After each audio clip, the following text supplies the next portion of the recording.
Përshëndetje miq, në kuadër të zgjedhjeve parlamentare të 11 majit, sot jam me kandidatin e listës hapur në Tiranë, Jonathan Pano. Jonathan, mirë se erdhe në Elevate. Ne do të bëjmë një bisedë për të të njohur pak më mirë publiku se kush ti je.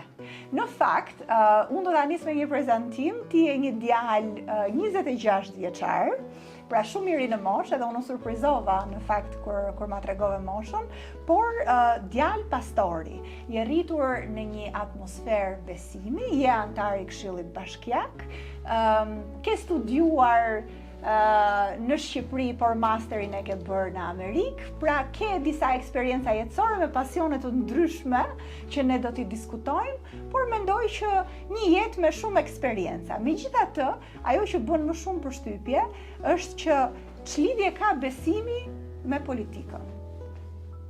Përshëndetje, është kënaqësi që t'jem me ju sot. Po, është një shprehje e famshme që më pëlqen shumë, që njeriu mund të diskutojë vetëm për fen dhe për politikën, çdo gjë tjetër është marrëzi. Pra, në një formë apo tjetër, çdo gjë është lidhur me besimin personal apo me pjesën politike. Aristoteli thotë që njeriu është qenie politike, është kafshë politike, fraza e saktë. Po politika është një nga pasionet e mia, le të themi është pasioni im. Tashmë që kam zgjedhur ta ndjek, ta zhvilloj. Është një shprehje që thotë, o do merresh ti me politikën, o do merret politika me ty. Kemi parë kohët e fundit, këto vitet e fundit që mbas pandemisë, që politika ka qenë shumë agresive në agendat e saj kundrejt familjes, kundrejt opozitës, kundrejt vlerave tradicionale që na kanë personifikuar si kom për kaq gjatë. Dhe ndërkohë që po mendonim rreth aktivitetit dhe aktivizmit ton politik, baba im është themelues i Koalicionit Shqiptar Pro Familjes dhe Jetës, dhe si tillë ka patur 3 çështje gjyqësore me Komisionerin kundër diskriminimit, sepse doli dhe mbrojti nocionin mami dhe babi kundër prindi 1 dhe prindi 2. Por nga ana tjetër kemi dhe kryetarin e opozitës, profesor Dr. Sali Berishën, që me gjithë kalvarin që kaloi opozita shqiptare me 338 ditë burg politik, duke llogaritur pjesën e nëngratës, Vula e cila u mbajt peng dhe kaluam në zgjedhjet e 2023 pa Vulë, pa logo, pa parti. Po mendoja se çfarë jemi ne. Në momentin që mund të arrin t'ja bëjnë këtë gjë, një ish kryeministri, ish presidenti, kryetari i opozitës, dhe një pastori që të censurohet në atë lloj forme dhe t'i thuhet që jo, ti nuk e ke të drejtën që ta predikosh Biblën në këtë lloj forme, por do të mësoj shteti se si ti duhet ta interpretosh Biblën, atëherë kush jemi ne të tjerë. Pra je nisur edhe nga një histori personale në këtë rast. Po, unë në një emision më parshëm kam thënë jam angazhuar në politikë për interes personal. Dhe ishte një video e cila ka marrë mbi 600.000 klikime, sepse njëri nëse nuk e ndjek deri në fund, atëherë mendon çfarë është duke thënë ky budalla. Çfarë është kjo për interes personal, ndërkohë që të gjithë dalin thonë për të mirën e kombit se dua ta bëja dheun dhe këto fjalët populiste të mëdha. Po jo, unë e them interesin personal. Nisesh nga vetja një herë. Po cili është interesi im personal? Interesi im personal është që ta ndërtoj jetën time në Shqipëri. Interesi im personal është që nesër kur unë të kem fëmijët e mi mos të ketë askush që t'i thotë ti mendon që je djalë, po mund të jesh një vajzë e burgosur në trupin e një djali. Mos ket askush që të shkojë dhe t'i mësoj fëmijët që mbase ti ndihesh ndryshe dhe identiteti jot mund ta gjesh në një vend tjetër. I rritur në një familje besimtare, konservatore, si e ke lidhur ti konservatorizmin me politikën? Dhe ku e ke gjetur këtë nxitje për t'u përfshirë dhe për të dhënë kontributin tënd? Duke u nisur edhe nga backgroundi yt. Po konservatorizmi është ideologji politike. Pra si një ideologji politike themi konservatorizmi 3 janë shtyllat e saj themelore, që është Zoti, është familja dhe është kombi. Dhe në pikpamjen time, një besimtar nuk mund të jetë majtist. Një besimtar duhet të jetë konservator. Në momentin që ti vendos Zotin para në jetën tënde, ke një marrëdhënie personale me Zotin, atëherë kjo do të bëjë që ti të jesh i dedikuar dhe i përkushtuar në familjen tënde. Dhe në qoftë se në nivelin mikro ne jemi të përkushtuar në familje, atëherë kjo do të sjellë edhe një kom të fortë. Ç'do të thotë ti je rritur në një familje besimtare, të jesh djali i një pastori, si e mban mend ti rrugtimin tënd që nga fëmijëria dhe të qenit në një familje pak më ndryshe, do thosha nga shokët e tu? Po, nuk ka gjë ndryshe përveç pjesës pra që ne jemi praktikantë, ashtu siç një pjesë e madhe e familjeve shqiptare besojnë në Zot, edhe ne besojmë në Zot.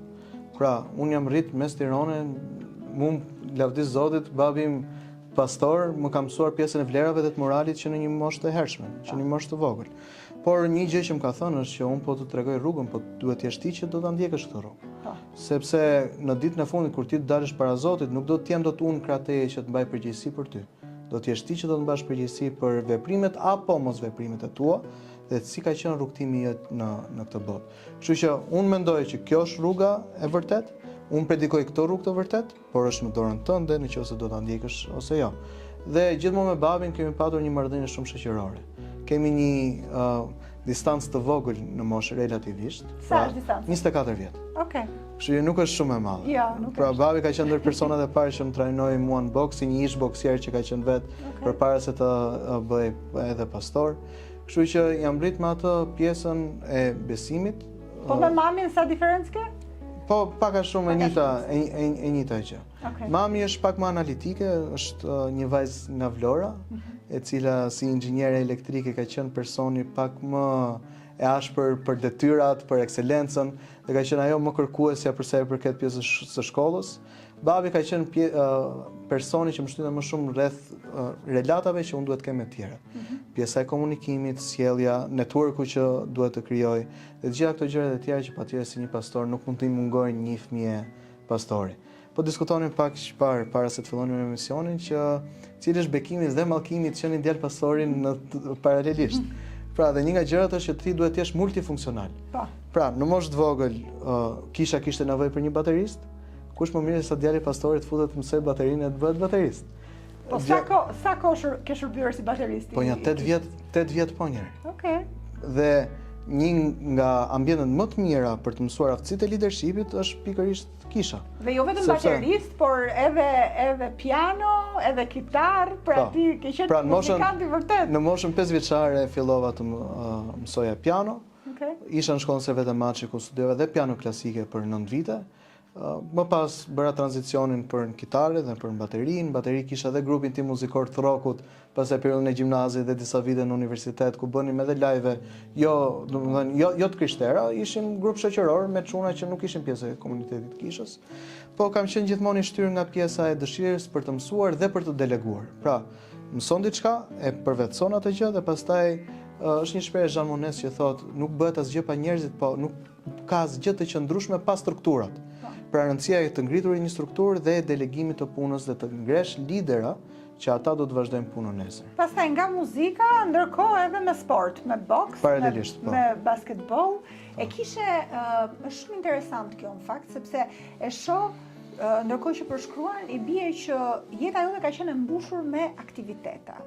Ka qenë kjo një mënyrë për të qenë ti angazhuar gjatë gjithë kohës, për të mos lënë hapësirë që të devijosh nga rruga e duhur, sepse kjo është interesant, edhe mundësia amerikane, do thosha që unë kam jetuar në Amerikë për shumë vite, ata vazhdimisht të rinjt i angazhonin me aktivitete në mënyrë që të mos kishin shumë kohë pastaj për gjëra tjera. Po shiko, nuk ka gjë më të mirë se sa të rinjt dhe fëmijët janë të angazhuar në aktivitete. Dhe të trajnuarit në skills apo në aftësi të ndryshme, i bën njerëzit të aftë jo vetëm për atë aftësi, po edhe i aftëson në soft skills, në gjërat e tjera. Pra, unë pjesën e boksit e kam pas pasion personal dhe një nga çështjet kryesore sepse isha duke u trajnuar në boks që i vogël, dhe tani e kuptoj, është pjesa e gjakftotësisë. Po kjo gjakftotësi mua tani më shërben dhe në politikë, sepse kur e mendon ai trajnim prej mbi 12 vite që unë jam trajnuar në boks, më ka bërë që unë t'i mendoj të gjitha situatat në mënyrë më të ftohtë dhe më analitike. Dhe arrin ta bësh këtë? Po patjetër. Edhe pra, nuk është më aq e lehtë të bie pre provokimeve se sa një person tjetër që nuk e ka këtë background, sepse kur ti e di se çfarë je i aftë të bësh, si mund ta dëmtosh atë personin tjetër, mendoj që i mendon gjërat pak më ftohtë dhe i mendon gjërat pak më qetë. Okej. Kështu që është interesante. Dhe këto angazhimet e tjera jo domosdoshmërisht kam qenë me njerëz të krishterë. Pra, por këto aktivitete patjetër që të mbajnë larg rrugës dhe larg atyre gjërave të këqija që mund të ndodhin në rrugë. Dhe për këtë unë do doja që të gjithë fëmijët dhe të gjithë të rinjt në Tiranë të kishin mundësinë që në kohën e tyre të lirë të bënin sport, të bënin muzikë, të bënin art, dhe për të facilituar këto gjëra, na vjen në ndihmë edhe institucione siç është për shembull kisha, që ofron kurse, ofron trajnime, ofron aktivitete të tjera që të rinj dhe të rehat të mos rrinë rrugëve, po të paktën mund të bëjnë diçka tjetër në kohën e tyre të lirë. A jenë djerë i paragjykuar në një farë mënyrë nga moshatarët e tu për faktin që aktivitetet tua kishin bënin edhe me të shkuarit në kishë, edhe të qenë të prezent në aktivitetet e kishës, edhe gjithë aktivitetin tënd të besimit, po themi apo jo? Fare. Jo. Më thënë, shiko, jam rritë mes Tiranës. Dhe një shprehje që kam qef është danoç Tirana. Okay. I rritur në pazar të ri me çunat, kishte edhe çuna që shkonin në xhami, unë shkoja në kishë. Pra dhe forcoj akoma më shumë lidhja jonë duke e ditur që secili ka atë besimin e vet, ka marrëdhënien e tij personale me Zotin. Dhe ku ta gjesh që shokët kanë besimin të parin, dhe kjo do të tregojë dhe qëndrueshmërinë e tyre në raportin me ty. Kështu nuk ka qenë ndonjëherë as punë diskriminimi, as lloj.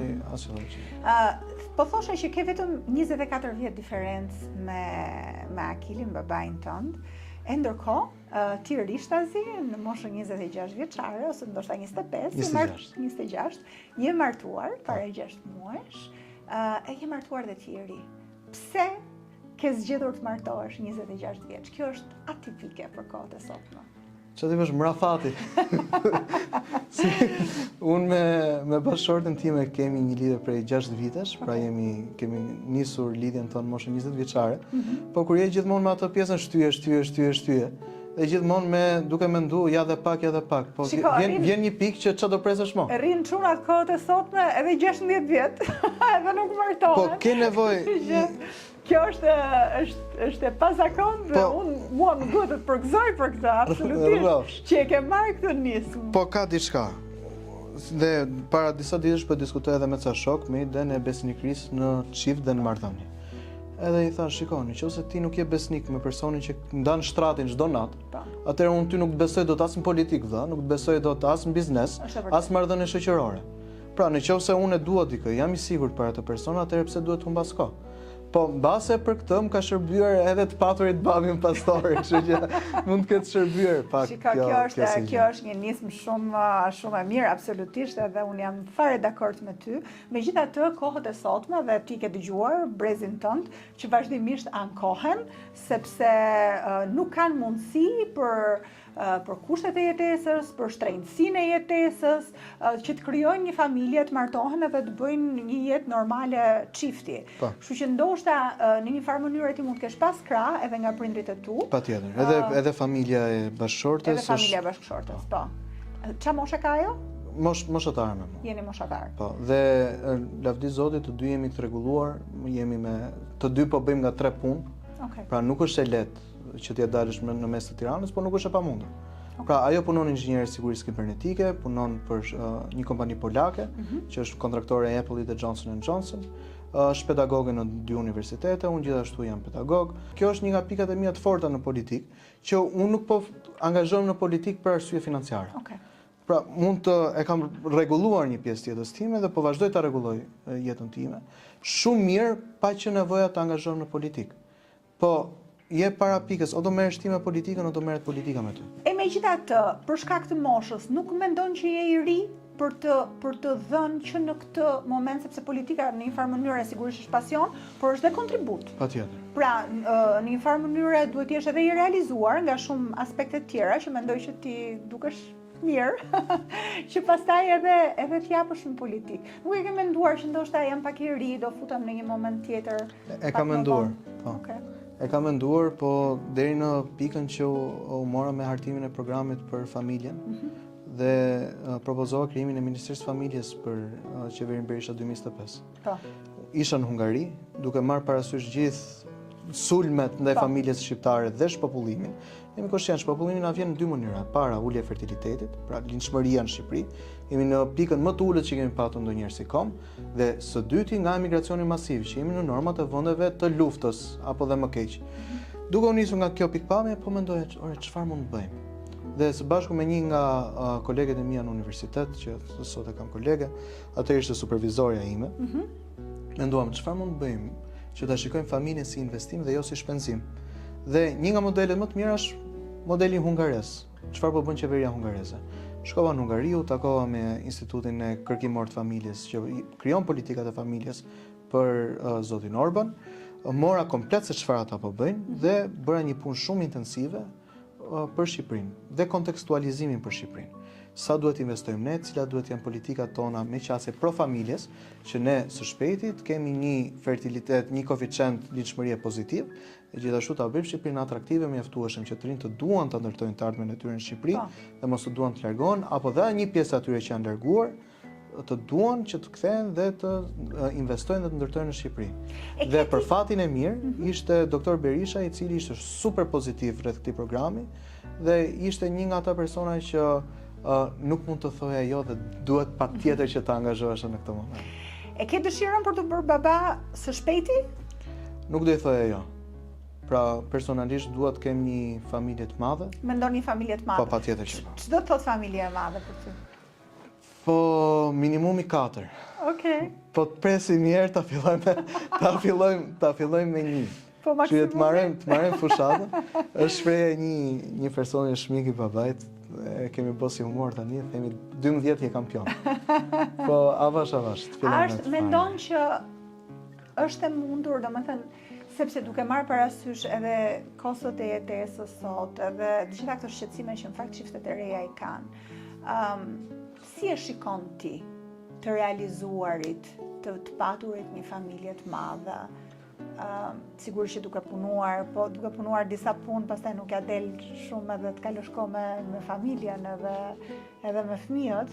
Nuk e di a ka qenë ky rasti në familjen tënde ku je rritur apo jo, por që ky është shqetësim real në fakt i shoqërisë sot.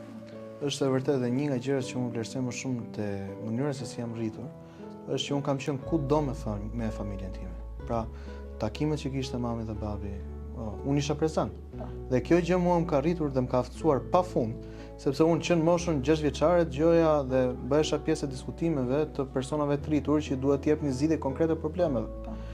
Dhe unë do doja që të jepja të njëjtin model si prind nesër kur të jem me fëmijë vet. Pra do doja që fëmijët e mi të jenë të angazhuar në pjesën time të punës dhe të mos neglizhohen me idenë që babi është në punë, edhe ju rrini në shtëpi vazhdoni punën tuaj. Të qenit pjesa i përfshirë në familje. E diskuton me babin se si ka ndryshuar shoqëria shqiptare në kohën që ai ka qenë i ri edhe tani në kohët e sotme, sa e ndjen ti ndryshimin tënd të mundësisë me brezin tënd edhe me shokët e tu? Kjo që po thoja është e vërtet, pjesa e paturit vështirësi, sidomos pjesa e vështirësisë financiare për të krijuar një familje, dhe akoma më shumë për të marrë hapin për të martuar dhe për të bërë fëmijë dhe gjitha këto gjërat e tjera. Ka diçka. Megjithatë ti shërben si shembull i mirë, edhe mendoj që mund edhe ti motivosh njerëzit ta ndërmarrin hapin. E shpresoj dhe e dua këtë si gjë, duke qenë edhe i pari nga shoqëria ime që mora këtë hapin e martesës dhe e bukura. Këtë vit kemi 4 çifte nga grupi i shoqërisë, grupi ngushtë që martohen. Do thënë Gjoni nisi me Komun e Mare dhe tani po vazhdojnë gjithë tjerët me radhë. Pjesa e rrjeteve sociale mendoj që ka një ndikim shumë negativ. Jam përdorues i Instagramit edhe gjitha, Instagram, TikTok, Snapchat, LinkedIn, Facebook, qa është në rrjet e përdor. Por sidomos për personat që duan të ndërmarrin një hap, mund të jenë me dyshimin, ca shokët mi kanë pas atë shprehje nuk hahet grosh gjithë jetën.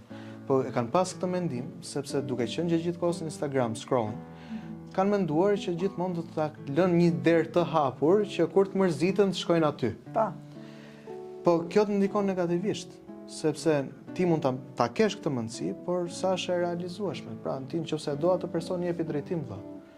Ose nëse nuk je i sigurt, mbyll atë si histori, derisa ti të gjesh dashurinë tënde të vërtet, edhe të mos të tallesh me personin që ke në krah.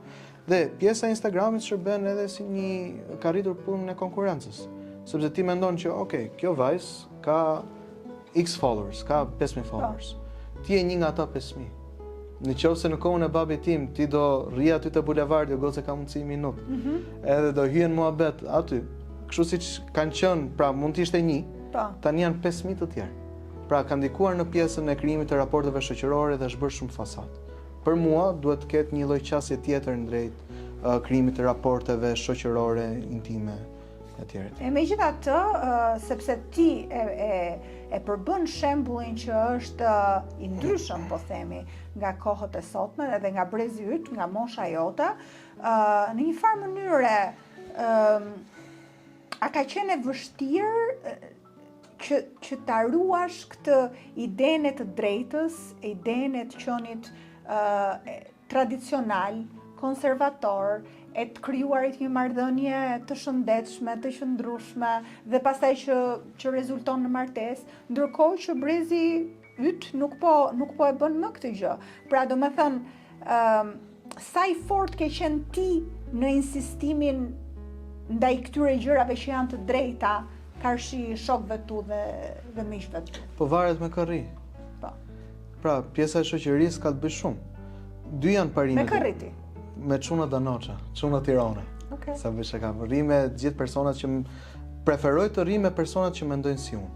Dakor. Por patjetër që të bie të rish me çdo person. Pra, sidomos kur je i angazhuar në politik, do ulesh edhe me persona që nuk mendojnë në të njëjtën mënyrë si ty. Po pastaj është në dorën tuaj, a doni të vazhdoni që të krijoni një raport shoqëror real apo thjesht mbetet pjesa e miqësisë edhe Unë mendoj që tirancit, shqiptarët në përgjithësi janë tradicional. Vlera e familjes është një ndër vlerat që ne na ka karakterizuar si kom. Familjet kanë mundësuar që kombi ynë të jetë kaq jetë gjatë, do thosha, edhe i ka dalë krah njëri tjetrit gjithmonë, në shekuj e shekuj. Dhe kjo është një vlerë që ne duhet ta mbajmë shumë fort. Dhe mendoj që është aset shumë i madh edhe kur ti flet për familjen, edhe flet për vlerat e familjes, edhe besoj edhe tani në fushat që takon njerëz, besoj që e mirëpresin këtë. Pa diskutim. E kanë ndjerë që sikur kemi devijuar pak nga vlerat e familjes këto vitet e fundit? E kanë ndjerë dhe ndjen rrezikun e perëndimit. E ndjen rrezikun. E ndjen rrezikun e perëndimit sepse jemi të ekspozuar në rrjetet sociale. Pra ne e shikojmë se çfarë po bëhet në Kanada, pam se çfarë po bëj në Amerikë. Kemi parë se në Gjermani se ato grupimet liberale dhe duke parë tentativat që të bëhen njëjtat gjëra në Shqipëri, kemi nevojë të themi ore prit stop. Pra çdo njeri është i lirë të jetojë seksualitetin e vet si të dojë, si të ketë qejf brenda shtëpisë vet. Unë nuk jam askushi që të gjykoj se si ti do ta jetosh jetën tënde, por në momentin që ti del nga dhoma, merr një flamur, edhe tani unë dua ta imponoj atë dhomën time të gjumit tek fëmijët dhe në shoqëri, atëherë duhet ketë një vend ku duhet vendoset limiti apo jo. Kështu që mendoj që shqiptarët, dhe po e shikoj që shqiptarët janë konservator, pjesa 99% e tyre, po mbase duhet bëjnë një punë më të mirë rreth informimit se çfarë është konservatorizmi. Po, sepse mendoj që Shqipëria ka nevojë për këtë, edhe për ta kuptuar pak më mirë se çfarë është konservatorizmi. Ne në një farë mënyrë kemi qenë tradicional si njerëz dhe vlera tradicionale na kanë shërbyer dhe na kanë sjellë deri këtu, po sikur po diskutoja edhe me çunat e forumit rinor një ditë. Ndërkohë që po diskutonin për vlerat tona, cilat janë vlerat tona konservatore etj. Thash, vetëm mos u bëni hipokrit.